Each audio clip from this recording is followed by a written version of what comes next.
Okay बच्चों, E5 1 to 5 कोई doubt है?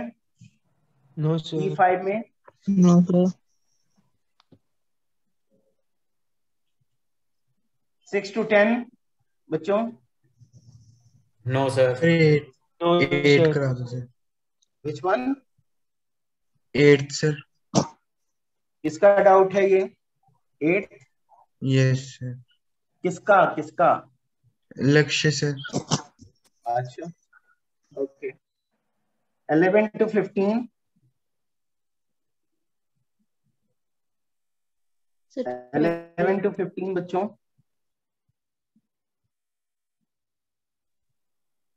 16 to 20? No sir.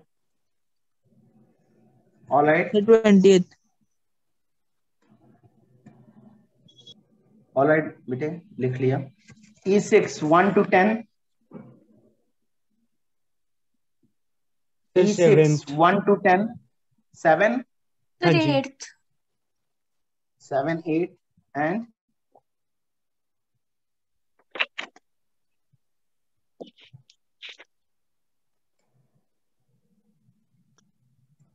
anything else up to 10? E6 up to 10? 11 to 15? 12. All right, 11 to 15. Any other question? 16 to 20? The 19th. 19. Anything else up to 20? चलो बच्चों, इतना discussion करते हैं, उसके बाद फिर वापस आएंगे। ऑलराइट, तो E2 से शुरुआत करते हैं। E2 का क्वेश्चन नंबर 4 आपने पूछा।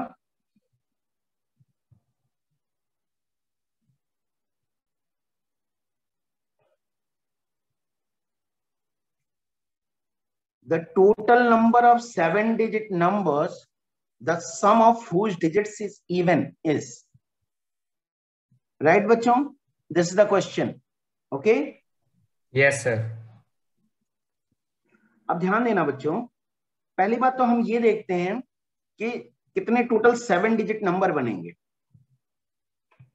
बता सकते हो कितने?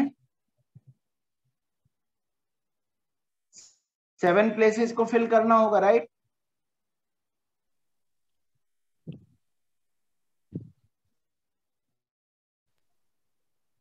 पहले प्लेस के लिए 9 ऑप्शंस, सेकेंड प्लेस के लिए 10,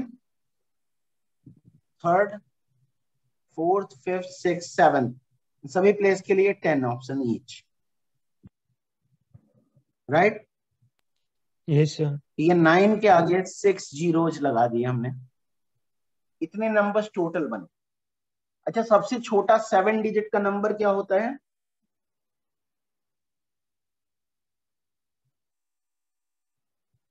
ये होगा बच्चों yes sir. Sum of digits, इसका क्या होगा? 1। 1, राइट? और ये है ऑड। क्या ये बात सभी को क्लियर है? Yes sir. Yes sir. अब बच्चों, जब नेक्स्ट नंबर पे हम जाएंगे, नेक्स्ट नंबर, तो देखो बस ये 0 की जगह यहां 1 आ जाएगा। Yes sir. तो मैं कह रहा हूं ये सम ऑफ डिजिट्स जो है वो 2 हो जाएगा, that is even.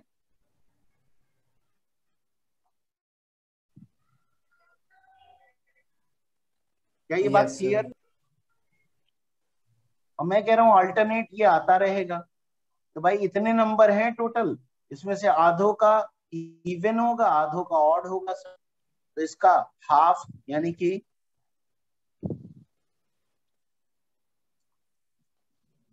This is going to be the value. क्या ये सभी को क्लियर है? तो आगे Yes, बढ़िए। sir. Yes sir. ऑलराइट बच्चों, क्वेश्चन नंबर 20 आईआईटी का क्वेश्चन है। 8 चेयर्स हैं, इन पे नंबरिंग हुई है 1 to 8. 2 women and 3 men wish to occupy 1 chair each. First, the women choose the chairs from amongst the chairs marked 1 to 4। तो देखो women जो है 2 चेयर्स चूज करेंगी और इन पे फैक्टोरियल 2 तरीके से अरेंज हो जाएंगी। And then men select the chairs from amongst the remaining. ठीक है, अब बच्चों ये थोड़ा कंफ्यूजिंग है, थोड़ा ध्यान देना, ये कंफ्यूजिंग है क्योंकि रिमेनिंग का मतलब दो निकलता है यहाँ पे, और मेरे ख्याल से ये बात काफी लोगों को समझ में आएगी कि रिमेनिंग के यहाँ पे 2 मतलब निकलते हैं। रिमेनिंग का ये मतलब हो सकता है कि 5, 6, 7, 8 जिन पे नंबरिंग हुई है, रिमेनिंग का एक मतलब ये हो सकता है, और दूसरा रिमेनिंग का मतलब हो सकता है कि विमेन के चूज करने के बाद जो बाकी चेयर्स बची हैं। क्या ये बात क्लियर है बच्चों? Yes, sir. Yes, sir. Yes, sir. देखो बेटे, डिपेंडिंग ऑन कि कौन सा मीनिंग हम ले रहे हैं, आंसर वेरी करेगा। अगर हम ये लेते हैं कि 5, 6, 7, 8 में से मेन ने चूज किए हैं, तो ये होगा 4C3 इंटू फैक्टोरियल 3। ये बच्चों आपको पता है ये 4P2 हो जाएगा और ये 4P3 हो जाएगा। उस केस में आंसर सी हो जाएगा। लेकिन अगर हम रिमेनिंग की बात करेंगे तो फिर उस केस में आंसर जो है, रिमेनिंग का मतलब अगर ये ना लें, हम बाकी बची हुई चेयर्स लें, तो फिर आंसर ये होगा और उस केस में वैल्यू ये हो जाएगी।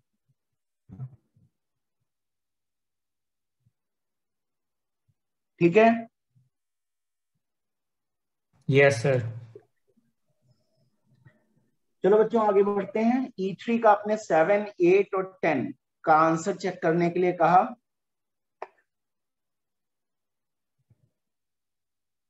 7th question,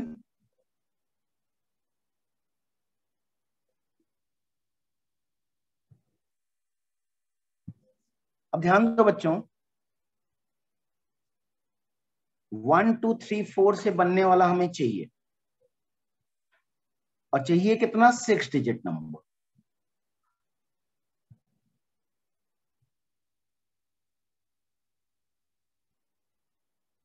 right? और इनमें ये वाले सारे जो हैं कम से कम एक बार तो आने ही चाहिए। मैं कह रहा हूं ये केसेस बनेंगे। केस 1,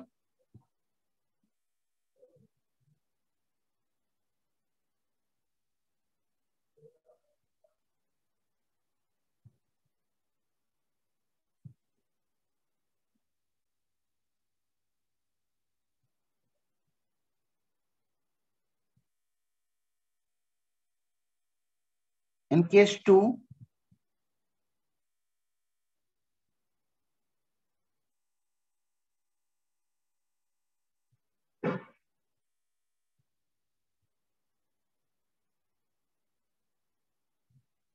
बच्चों इस लैंग्वेज का मतलब समझ में आ रहा है?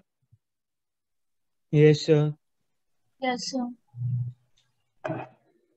देख लो, और कोई पॉसिबिलिटी नहीं बनेगी।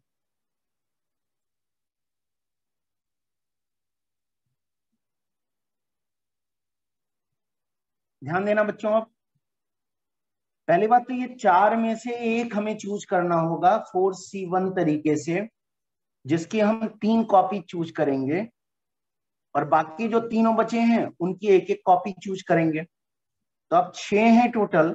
इनको, जिसमें से 3 आर आइडेंटिकल ऑफ 1 काइंड, इनको अरेंज करने के तरीके ये होंगे। देख लो बच्चों कितना आएगा ये। 4 into factorial 6 is 720 by 6, that is going to be 120, यानी कि 480। 2 different and 2 copies of 2 of them। तो 4 में से पहले हम 2 चूज कर लेते हैं, इन चारों में से 2 चूज कर लेते हैं 4C2 तरीके से, जिसकी 2-2 कॉपीज ले लेंगे और इनको अरेंज करने के तरीके होंगे फैक्टोरियल 6 by फैक्टोरियल 2 फैक्टोरियल 2। देख लो इसकी वैल्यू कितनी आएगी। ये हो जाएगा 180 और ये 6, 1080। ऐड कर दो दोनों को बच्चों। कितना आ गया 1560।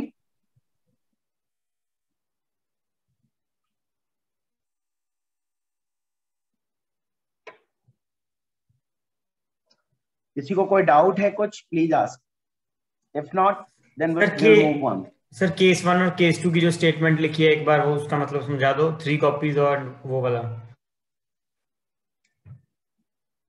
भाई ये सभी एक एक बार तो यूज होने ही हैं। Yes sir. तो कोई ना कोई तो 2 बार या 3 बार यूज होगा ही। Yes sir.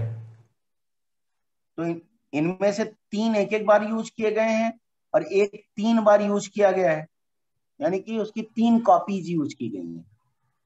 Okay sir. और ऐसे ही ये लिखा हुआ है। उसके बाद बच्चों आपका नेक्स्ट क्वेश्चन 8 है, जिसका आपने आंसर चेक करने को कहा है। Total number of 4 digit odd numbers that can be formed using 0 1 2 3 5 7।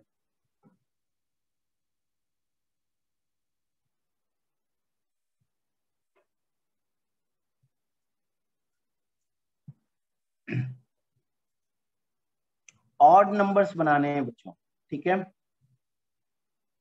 4 digit.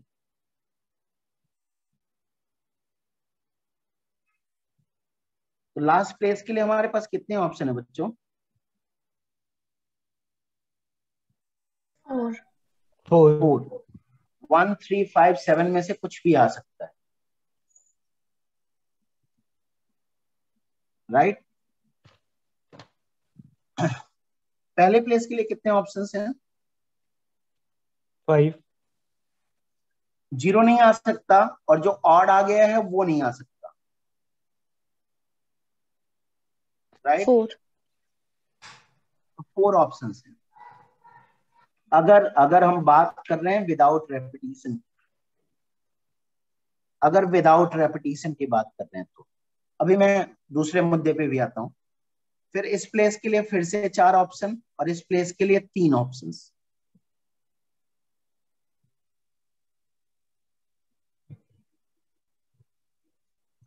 This is going to be the answer if we are talking without repetition. लेकिन ऐसा कुछ कहा नहीं गया है कि विदाउट रेपिटेशन, यानी हम रिपीट कर सकते हैं। अब विद रेपिटेशन देख लेते हैं बच्चों। अगर रेपिटेशन अलाउड हो, देखना इस प्लेस के लिए तो अभी भी 4 ऑप्शंस हैं। इस प्लेस पे 0 नहीं आ सकता, बाकी कुछ भी आ सकता है। इसके लिए 5 ऑप्शंस हैं, इसके लिए 5 हैं, इसके लिए 5 ऑप्शंस हैं।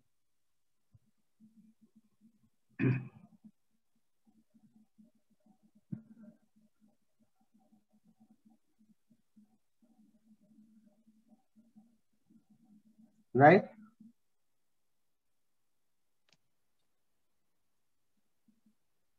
इस केस में आंसर कितना आ रहा है बच्चों? 500। सर मिडिल मोस्ट के लिए 6 नहीं होगा, क्योंकि उधर तो 0 आ ही सकता है। सर 6 होगा। अच्छा सॉरी, दोनों के लिए 6 ऑप्शंस ईच होंगे। यस। कितना हो गया ये? 720। 10 20 That's going to be the answer बच्चों।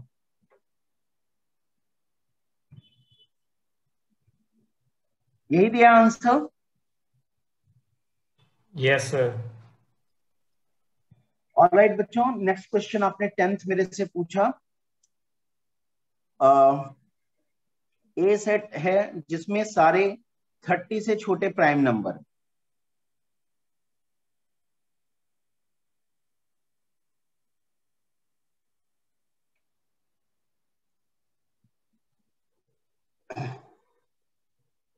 ध्यान देना बच्चों, मैं कह रहा हूं 30 से छोटे प्राइम नंबर्स क्या हैं? 2 3 5 7 11 13 17 19 23 नेक्स्ट 29। कितने हो गए? सर 10। 10 राइट बच्चों। अब देखो, ध्यान दो बच्चों, P बाई Q फॉर्म के नंबर चाहिए, जिसमें से P भी A से आता है, Q भी A से आता है। P को चूज करने के 10 तरीके, Q को चूज करने के 10 तरीके, यानी कि 10 इंटू 10 100। लेकिन एक पंगा है, एक पंगा है। पंगा ये है बच्चों कि जब आप P को भी 2 और Q को भी 2 चूज करोगे तो 1 आएगा, और जब P को 3 और Q को भी 3 चूज करोगे तब भी 1 आएगा। क्या ये बात क्लियर है बच्चों? Yes sir. Yes sir. यानी कि 10 ओकेजन ऐसे होंगे जब 1 आ रहा होगा। तो हमने 10 बाहर कर दिया, लेकिन अब फिर गड़बड़ हो गई। गड़बड़ ये हो गई कि ये जो 2/2 3/3 ये आ रहे हैं, इनसे जो नंबर बन रहा है 1, ये भी तो रैशनल नंबर तो है ही, और हमने 10 के 10 बार बाहर कर दिया। एक बार तो काउंट करना ही करना है। So this is going to be the final answer, and that is going to be 91. Sir एक डाउट है हाँ जी, पूछिए मुझे। सर, अगर P/Q को हम 6/4 लिखें और दूसरी बार P/Q को 3/2 लिखें तो वो अलग अलग रैशनल नंबर्स मानेंगे हम? नहीं नहीं, सेम ही बनेंगे। तो फिर सेम सेम ही होगी, वो भी तो फिर निगलेक्ट करेंगी वो वाले केसेस। कौन बोल रहे हैं? आकृति है क्या? हाँ जी सर। बेटे 6/4 पूरी लिस्ट में कहाँ देखा तूने? अच्छा, prime number. Okay okay okay हाँ सर। जी, हाँ ठीक है। ये क्वेश्चन हाँ जी। वैसे ही है जैसे E1 का एक क्वेश्चन हमने डिस्कस किया था लास्ट क्लास में, जिसमें हमें मैनुअली चेक करना पड़ा था क्योंकि वहां पे प्राइम नंबर नहीं था। Yes sir. हाँ, लेकिन यहाँ पे प्राइम नंबर है, इसलिए फ्रैक्शंस के सेम होने का कोई चांस बचता नहीं है। ये सर मैं प्राइम नंबर नहीं पढ़ा था। हाँ सर एक सर क्वेश्चन मेरा भी है। एक डाउट है हाँ, बोलो बेटे। सर, इसमें जैसे कि 4/4 6/6 भी लिख सकते हैं तो वो भी 1 आएगा। वो तो सेट ए को बिलोंग नहीं करते। सेट ए को बिलोंग नहीं करते? सर जैसे कि हमने 1 4/4 भी लिख सकते हैं 1 को, हाँ मतलब हाँ, कॉम्पोजिट बाय कॉम्पोजिट। तो है ना, फिर तो आना नहीं चाहिए 1, इसमें इंक्लूड करना नहीं चाहिए। क्वेश्चन तो पढ़ लो बच्चे। ऑब्जेक्शन रेज करने से पहले, डाउट रेज करने से पहले एक बार क्वेश्चन तो पढ़, क्या कह रहे नहीं हैं। सर, वो तो क्लियर हो गया कि ए डिनोमिनेटर न्यूमिनेटर दोनों ए से बिलोंग करने चाहिए। हम्म वो तो क्लियर हो गया, लेकिन 1 को अगर हम 4/4 देखें कि 1 4/4 भी होता है तो फिर कंट्रोवर्शियल हो जाएगा थोड़ा सा। क्या? वही तो मैं जानना चाहता हूँ, क्या कंट्रोवर्सी हो जा रही है? कि 1 को इंक्लूड करें कि ना करें। क्यों नहीं करेंगे? मतलब 1 ने क्या गुनाह कर दिया? सर 1 कॉम्पोजिट बाय कॉम्पोजिट भी होता है, इसलिए। क्या होता है? कॉम्पोजिट बाय कॉम्पोजिट भी होता है ना 1, इसलिए। मतलब सर जैसे कि इसमें हमने वही नंबर काउंट किए थे जो है ना 30 से लेस प्राइम बाय प्राइम होते हैं। इसमें ओके, ए में नहीं सर, ए में नहीं। हम्म हमने जो फाइनल आंसर दिया उसमें हमने वो नंबर कंसीडर किए थे ना, जो ए जिसमें न्यूमरेटर डिनोमिनेटर दोनों ए को बिलोंग करते हैं। हाँ बेटे, तो एक ना काम जब करो, आप एक्चुअली सबको कंफ्यूज कर रहे हो। आप मुझे अलग से कॉल करके पूछो, ठीक है? हाँ जी, ओके सर। डाउट क्लास खत्म होने के बाद। सर एक हाँ जी क्वेश्चन है। हाँ जी। सर जो 8th क्वेश्चन है उसमें हमें ये कैसे पता चला कि रेपिटेशन वाला लेना केस या बिना रेपिटेशन वाला? पता तो नहीं चल रहा है, पता तो नहीं चल रहा है। आंसर विद सर रेपिटेशन से नहीं एक्सरसाइज मैं के ऊपर सर एक्सरसाइज के ऊपर ही सर लिखा अगर हुआ है इंटीजर टाइप में आ विद जाए तो? रेपिटेशन। नहीं नहीं नहीं नहीं नहीं नहीं नहीं, मेरी तरफ से आंसर मत करो, ठीक है? ऊपर लिखे होने से नहीं बात बनती बेटे। ये तो मॉड्यूल में लिखा हुआ है, लेकिन एग्जाम में ये क्वेश्चन एज इट इज ही पूछा जाता है, ठीक है? और बच्चे यहाँ से क्लियर नहीं है कि विद रेपिटेशन लेना है कि विदाउट रेपिटेशन लेना है, ठीक है? सर इन्होंने सर क्वेश्चन लेकिन अगर इंटीजर टाइप में आ जाए तो? अरे यार सुनो तो मेरी बात। तुम ये मुकुल जैसे लोगों के साथ प्रॉब्लम ये है ना कि इनको लगता है कि पूरी कायनात जो है इनके खिलाफ साजिश कर रही है। मतलब इनकी ऐसी तैसी करके ही छोड़ेगी। सर लेकिन क्वेश्चन में मुकुल खाली odd Mukul numbers Mukul mention मेरे किए मेरे हैं। मेरे क्वेश्चन का जवाब दो जी सर। मुकुल। अगर अगर अगले साल जब तुम्हें जेई मेन देना है तो यस पूरे सर। सेंटर के अगर कंप्यूटर खराब हो जाए तो सर फिर वो कुछ अपने आप सोल्यूशन ढूंढेंगे जिसका खराब हुआ मतलब। क्यों भाई? अच्छा मान लो तुम्हारा एक्सीडेंट हो जाए तो तो फिर घर वाले कहेंगे कोई बात नहीं, अगले अटेम्प्ट में कोशिश कर लेना। ऐसे ही जेई मेन भी कुछ ना कुछ रास्ता निकाल देगा अगर तुम्हें कंफ्यूजन होगा तो। Yes sir. Okay sir. आगे बढ़े बच्चों, E4 पे चलते हैं। E4 में आपने 16 से लेके 20 तक सारे क्वेश्चंस पूछे हैं। Let us have a look at them.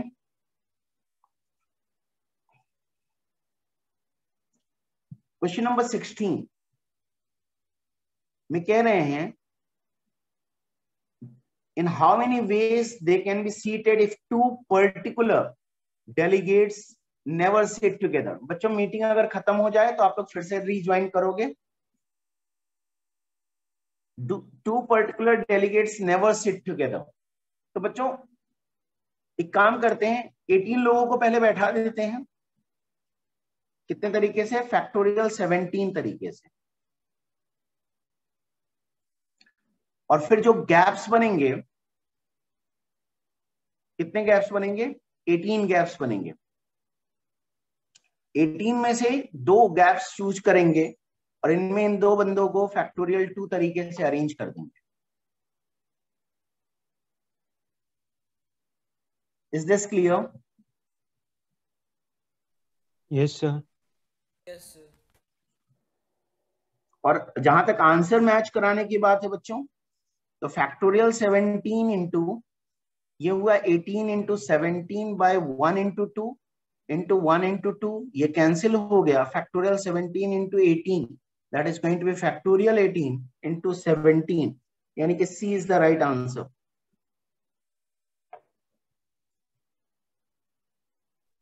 आगे बढ़े।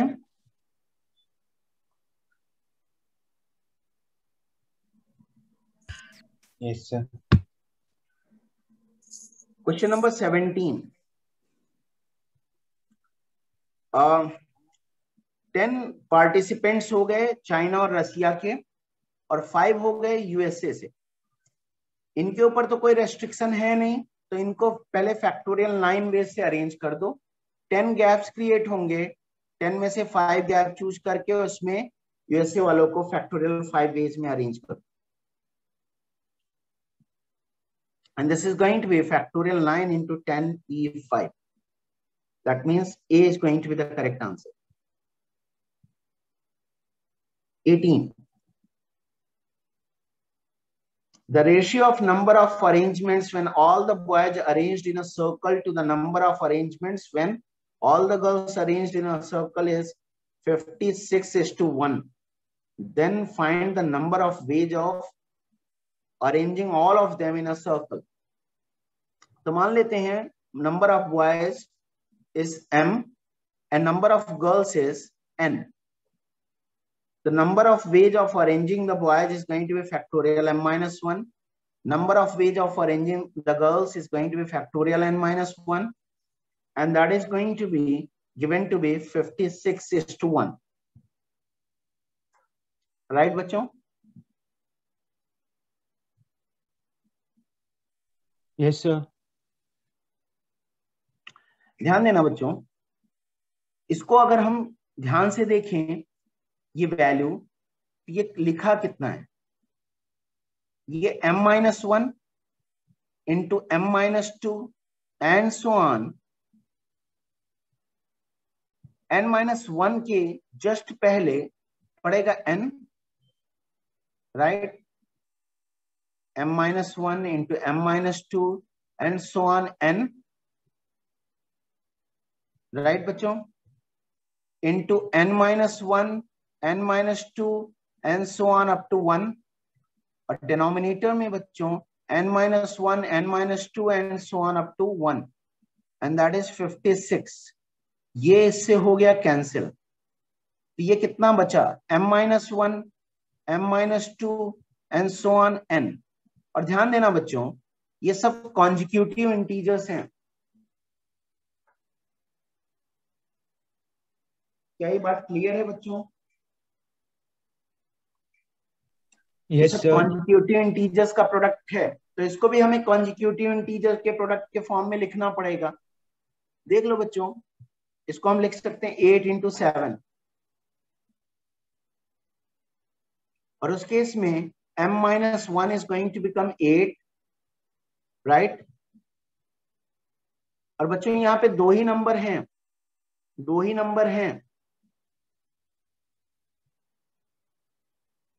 तो यानी कि n की वैल्यू जो है वो 7 हो जाएगी, यानी m equal to 9, n equal to 7। Total persons हो गए बच्चों कितने? 16, यानी फैक्टोरियल 15 तरीके से अरेंज किया जा सकता है अगर इन सभी को अरेंज करना है। देख लो बच्चों, कोई डाउट है please ask.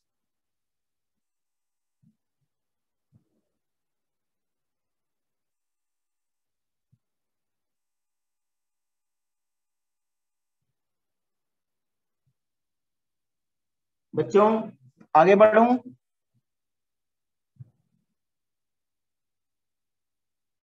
Yes sir. You guys there?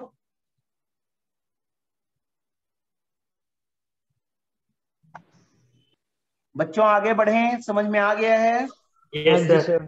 Yes sir. All right. Question number 19. In a family gathering, 4 couples were to sit around a circular table such that no 2 males as well as no couple is together. In how many ways this arrangement can be made? बहुत अच्छे।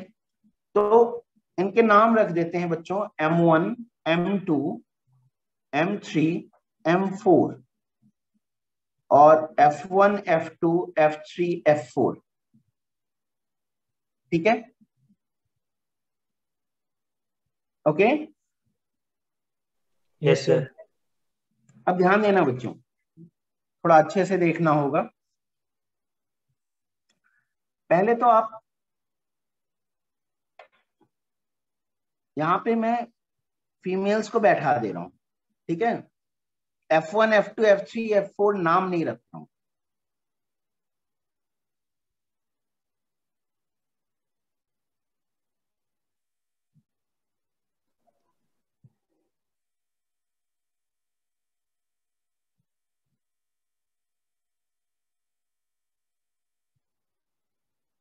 इनको कितने तरीके से arrange किया जा सकता है बच्चों? फैक्टोरियल 3 तरीके से। फीमेल्स को फैक्टोरियल 3 तरीके से अरेंज किया जा सकता है, यानी 6 तरीके से अरेंज किया जा सकता है।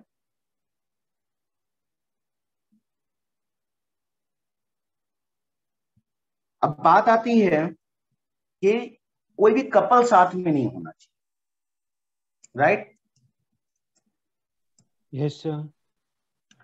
अच्छा जरा एक अरेंजमेंट हम देखते हैं, F1, F2, F3, F4। ठीक है बच्चों?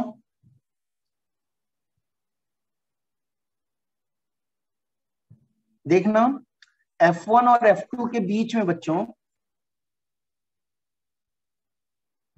ना तो M1 बैठ सकता है ना M2 बैठ सकता है।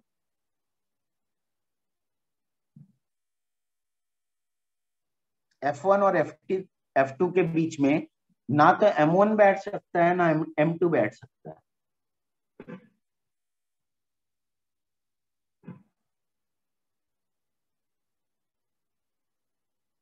क्या ये बात सभी को क्लियर है? Yes sir. Yes sir. यहाँ पे कौन कौन बैठ सकता है? M3 और M4।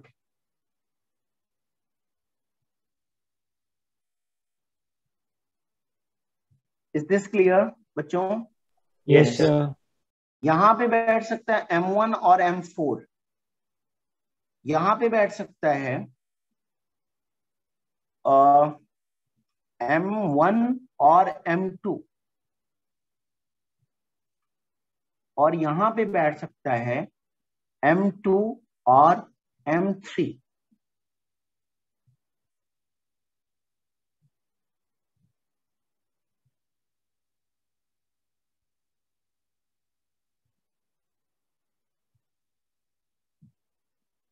राइट बच्चों?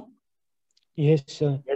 आपको बस बच्चों ये देखना है ना कि हर एक अरेंजमेंट के करेस्पॉन्डिंग जब फीमेल को बैठा दिया तो मेल के लिए कितने ऑप्शंस बचे? और बच्चों ये आप सभी लोगों को क्लियर है ना जितनी अभी तक बात की है कि किसी भी एक पॉसिबल अरेंजमेंट के लिए गैप में कौन कौन बैठ सकता है? ये आप सभी को क्लियर है? तो आगे बढ़ो क्योंकि यस अब हम सर। सॉल्यूशन पे ऑलमोस्ट पहुंच चुके हैं। बढ़े बच्चों आगे? Yes sir. Yes sir. जी बेटे, अब बच्चों अब ये देखना, ध्यान देना, अगर मैं इसी अरेंजमेंट को लूं, यहाँ पे F1 बैठी है, F2, F3 और यहाँ पे F4। अब ध्यान देना बच्चों, F1 और F2 के बीच में कौन आ सकता है? या तो M3 या फिर M4। तो मान लो मैंने M3 को बैठा दिया यहाँ पे, और क्या कर सकता हूं? M4 को बैठा सकता हूं। यही तो दो पॉसिबिलिटीज होंगी।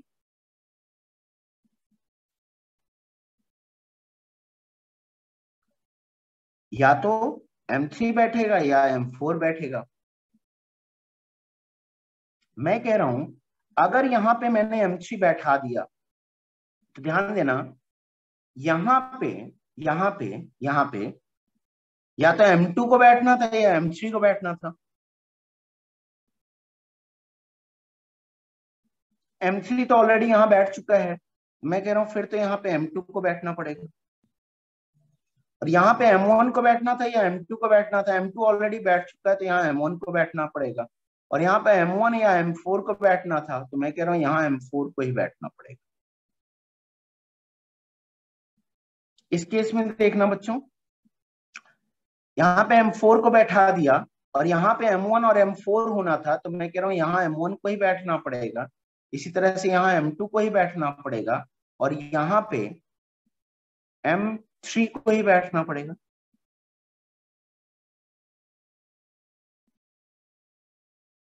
यानी कि ये जो 6 अरेंजमेंट्स हैं, हर एक अरेंजमेंट 6 फीमेल्स का अरेंजमेंट जो है, उस हर एक अरेंजमेंट के करेस्पॉन्डिंग मेल को अरेंज करने के सिर्फ 2 तरीके हैं। And so the answer is going to be 6 into 2, that is going to be 12. Is this clear बच्चों? Yes sir. Yes sir. अगर आप लोग रेस्पॉन्ड करो तो फिर मैं आगे बढ़ूं। Yes sir. ऑलराइट, इसके बाद बच्चों आता है क्वेश्चन नंबर 20। बच्चों आइडेंटिकल ऑब्जेक्ट्स को सर्कुलर परम्यूटेशन में अरेंज करना ये हमारे सिलेबस में नहीं है, लेकिन ये क्वेश्चन फिर भी जानबूझ के दिया गया है क्योंकि ऐसा क्वेश्चन बुक्स में रहता है। ये अलग बात है, इनके लिए नंबर हमेशा छोटा होता है। जैसे आप देखो 2 आइडेंटिकल रेड फ्लावर हैं, आर आर कह लो इसको, और वाई वाई है। बच्चों इनको हम मैनुअली ही अरेंज करके देख सकते हैं।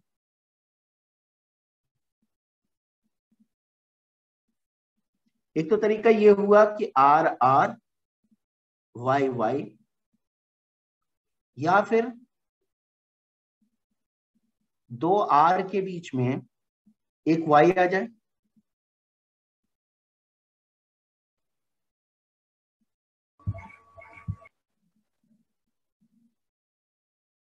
दूसरा वाई यहां पे आ जाए। अच्छा बच्चों ध्यान देना,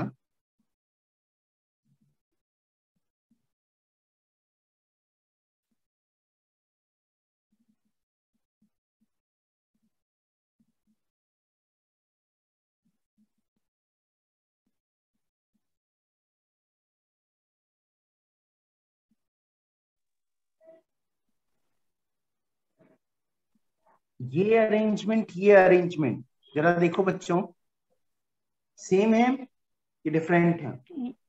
सर सेम है। सेम है सर। और कोई अरेंजमेंट सजेस्ट कर सकते हो?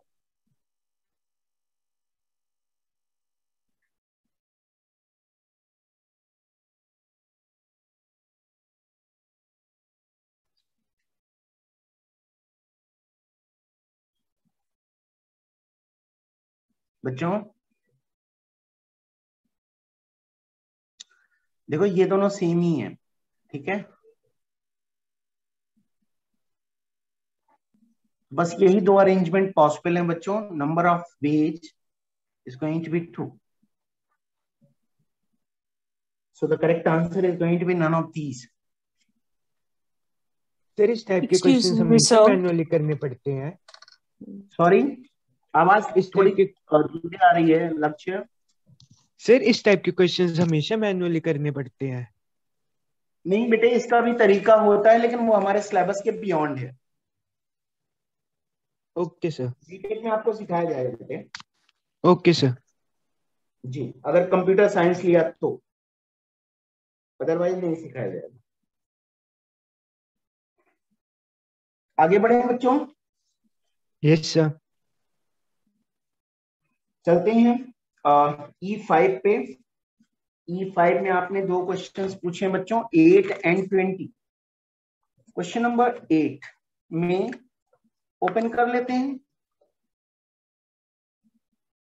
यहां लिखा है 14C4 प्लस J की वैल्यू 1 रखेंगे बच्चों तो आएगा 17C3, 2 रखेंगे तो 16C3, 3 रखेंगे तो आएगा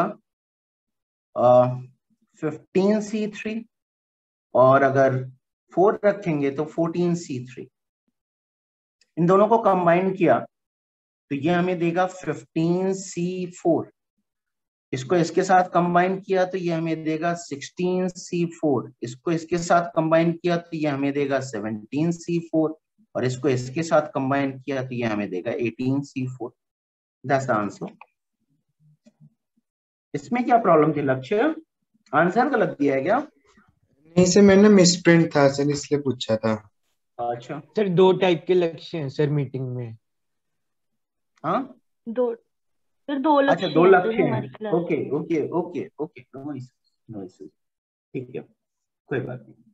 चलो बच्चों, क्वेश्चन नंबर 20 आपने पूछा, कर लेते हैं।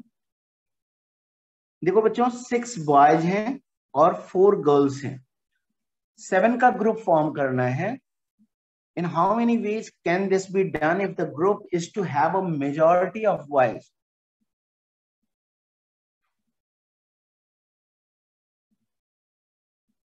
एक सेकेंड बच्चों, एक सेकेंड म्यूट कर रहा हूं अपने आप को, एक सेकेंड।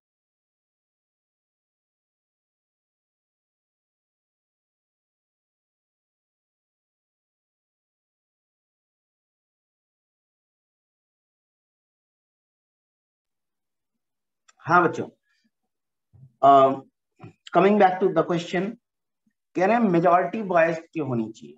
तो देखो, अगर 7 लोगों को सिलेक्ट करना है और बॉयज की मेजॉरिटी है, तो मैं कह रहा हूं एटलीस्ट 4 बॉयज होनी चाहिए। Is this clear?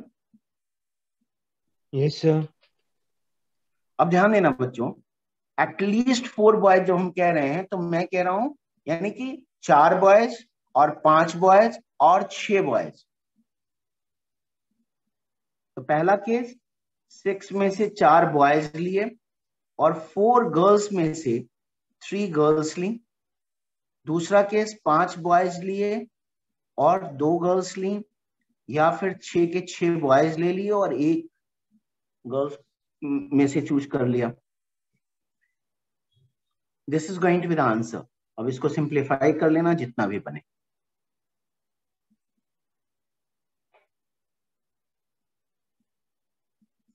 आगे बढ़े बच्चों, with your permission. This is going to be the answer for 20। E6 पे चलते हैं बच्चों। E6 में पहला क्वेश्चन आपने पूछा क्वेश्चन नंबर 7। सॉरी सर, एक सिक्स्थ क्वेश्चन मेंशन करना रह गया, प्लीज एक बार ये देख लो। Question number 6। हाँ जी सर। बच्चे okay, yes sir. Question number 6 में बच्चे, the number of proper divisors by 10 is. इस क्वेश्चन का तो कोई मीनिंग ही नहीं बना। हाँ जी सर, वही समझ ही नहीं आया था सर ये। नहीं, कोई मतलब ही नहीं बना बच्चे। क्वेश्चन में कुछ मिसप्रिंट है, question doesn't have meaning.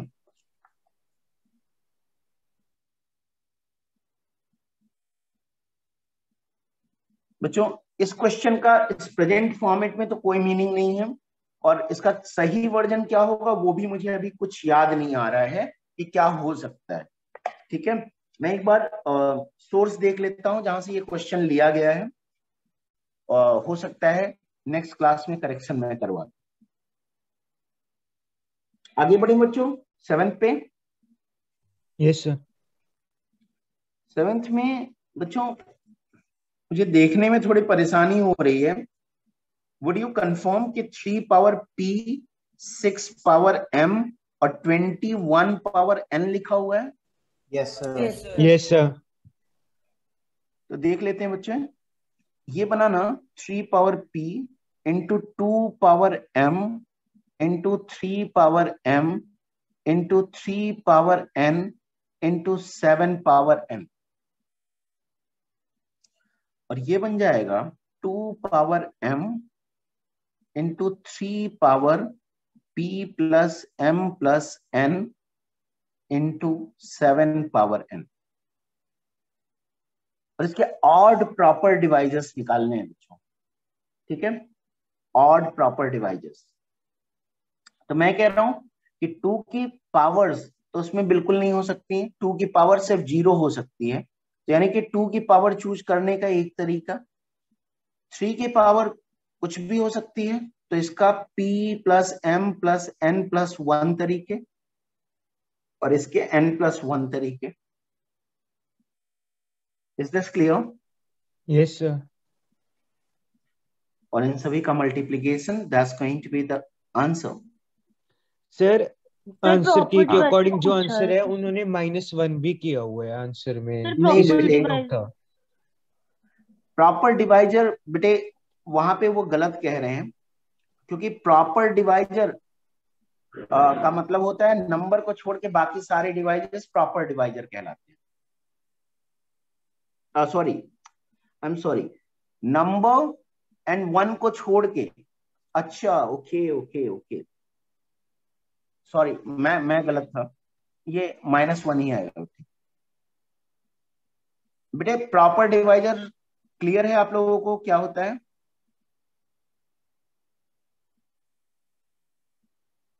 Yes sir. किसी भी नंबर का वो डिवाइजर जो 1 और उस नंबर को छोड़ के कोई भी दूसरा हो, उसको हम प्रॉपर डिवाइजर कहते हैं।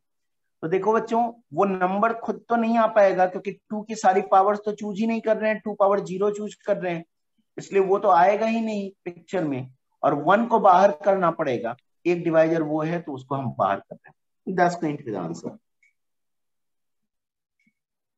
किसी को कोई डाउट है प्लीज आस्क।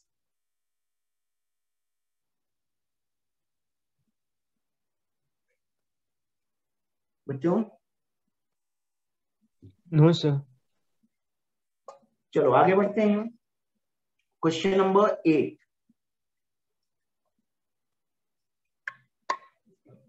बच्चों अभी जब मीटिंग एंड अगर हो जाएगी तो इसके आगे हम फिर से रिज्वाइन नहीं करेंगे, हम फिर कल की क्लास में इसको करेंगे, और कल जो है मीटिंग का टाइम फिर से 5 बजे ही होगा,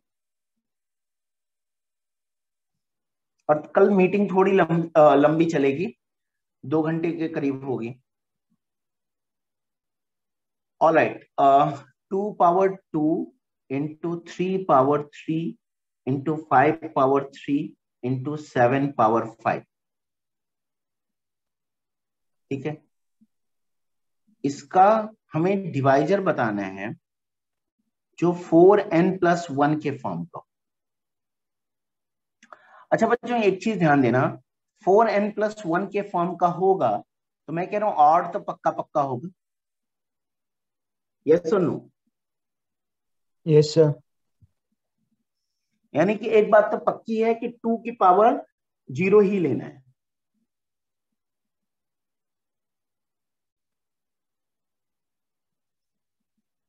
is this clear? Yes sir. यानी कि 2 की पावर को चूज करने का सिर्फ एक तरीका।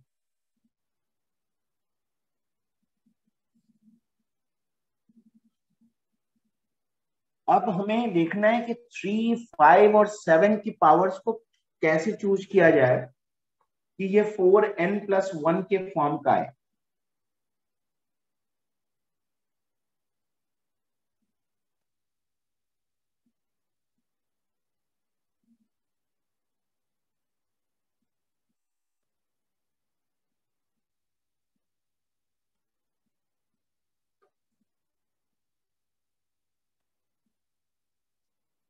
Anybody? Any suggestion?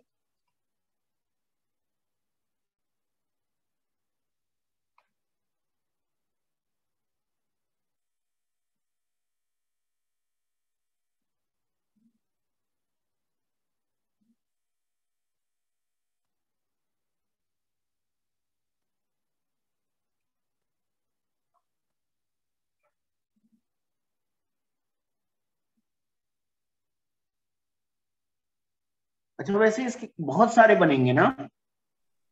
Yes sir. इसके टोटल तो बनेंगे 3 × 4 × 4 × 6 and that's such a huge number.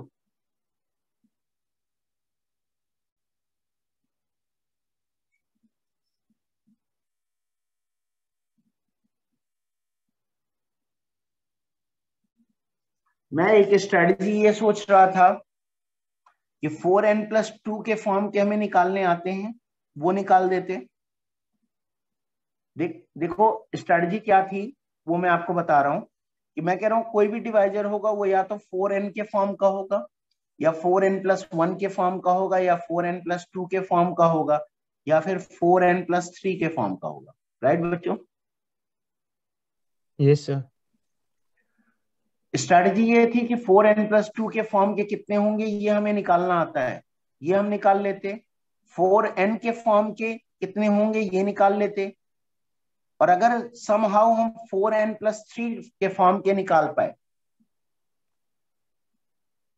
तब टोटल नंबर ऑफ डिवाइजर्स में से इन तीनों को बाहर कर देते, ये हमें मिल जाता।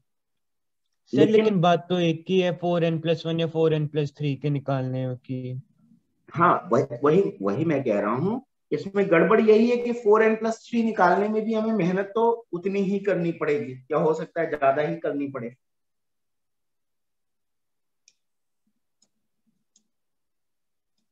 तो हमें बेसिकली ये देखना पड़ेगा कि 4n+1 के फॉर्मेट के आएंगे किस तरह से।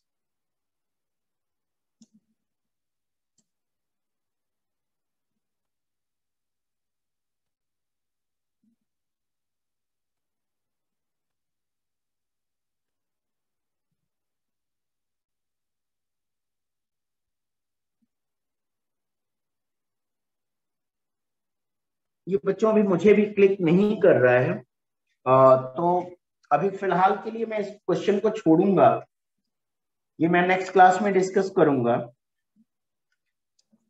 12 और 19 आपके डाउट्स हैं, इनको डिस्कस कर लेते हैं बच्चों।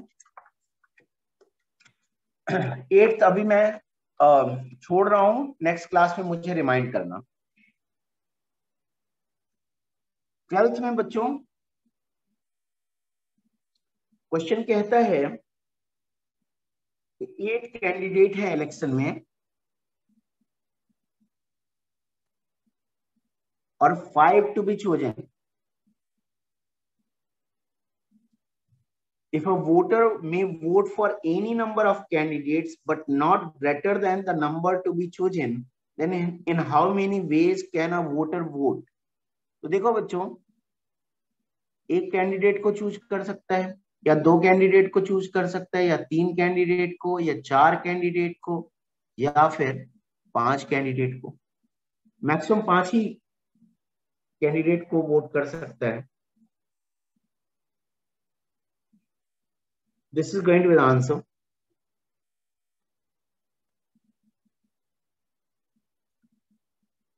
बच्चों कोई डाउट है please ask.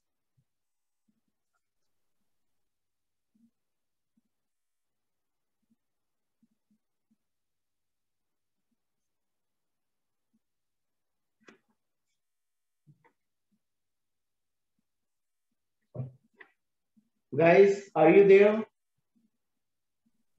Yes, sir. Yes, sir.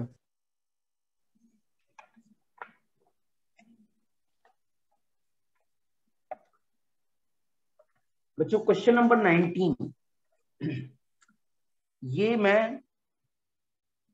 आज की क्लास में डिस्कस नहीं कर रहा हूं, ठीक है, कर सकता हूं, लेकिन मैं चाहता हूं इसके पहले आपको एक अच्छा सा क्वेश्चन कराया जाए, जो कि नेक्स्ट डाउट क्लास में मैं करूंगा, जिसमें 6-7 पार्ट्स होंगे, ठीक है। मतलब नेक्स्ट क्लास में मैं वो क्वेश्चन आपको प्रोवाइड करूंगा, आप सभी लोग स्क्रीनशॉट ले लोगे और नेक्स्ट टू नेक्स्ट क्लास में उसका सॉल्यूशन डिस्कस करेंगे, ठीक है। Okay sir. हाँ, तो बच्चों आज का डिस्कशन मैं यहीं पे खत्म कर रहा हूँ। नेक्स्ट क्लास में हम E7 ऑनवर्ड्स डिस्कस करेंगे और तब तक मैं ये क्वेश्चन नंबर 8 जो E6 का छोड़ा है, इसका सॉल्यूशन देखने की कोशिश करूंगा कि क्या बनता है। तो आज की मीटिंग में बच्चों यहीं पे एंड कर रहा हूँ। Okay sir, thank you sir. बच्चों bye bye. Bye sir. Bye sir. Bye bye बच्चों। Bye sir.